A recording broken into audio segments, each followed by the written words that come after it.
Pernah nggak sih kamu dengar cerita tentang anak kecil yang punya teman imajinasi tapi ternyata bukan cuma imajinasi?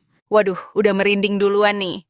Tapi jujur, kisah Lala ini bikin bulu kuduk berdiri. Mulai dari boneka tua bernama Mimi itu, Ya, awalnya kayak cuma cerita polos anak-anak ya. Boneka jelek, mata satu, baju robek. Tapi kok makin lama makin menyeramkan. apalagi pas Mimi mulai bergerak sendiri. Dari lemari bisa tiba-tiba hilang, terus ketukan di malam hari. Itu udah bukan halusinasi lagi kan? Setuju. Dan Lala yang awalnya ceria, tiba-tiba jadi pendiam, matanya kosong. Itu perubahan yang enggak wajar. Gambaran anak tanpa wajah dan kuku panjang, itu bukan sekadar coret-coret iseng. Kayak ada sesuatu yang beneran Lala lihat. Yang paling nyeremin waktu Lala bilang, Mimi marah karena aku punya teman selain dia. Seolah boneka itu posesif banget. Dan neneknya yang berusaha simpan Mimi di gudang pun tetap nggak bisa hentikan terornya.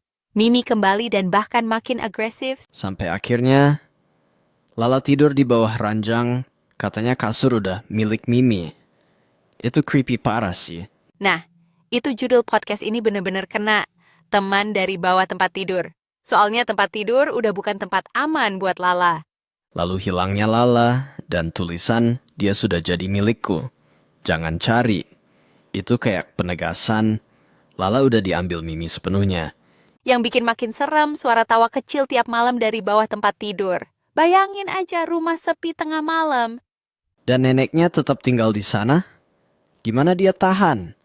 Gue pasti udah kabur dari hari pertama boneka itu hilang dari lemari. Tapi mungkin karena rasa cinta ke cucunya ya. Dia berharap bisa dapetin Lala kembali, walaupun udah terlambat. Kadang yang menyeramkan itu bukan teriakan atau jeritan. Tapi suara kecil yang pelan, kayak tawa Lala dari bawah ranjang.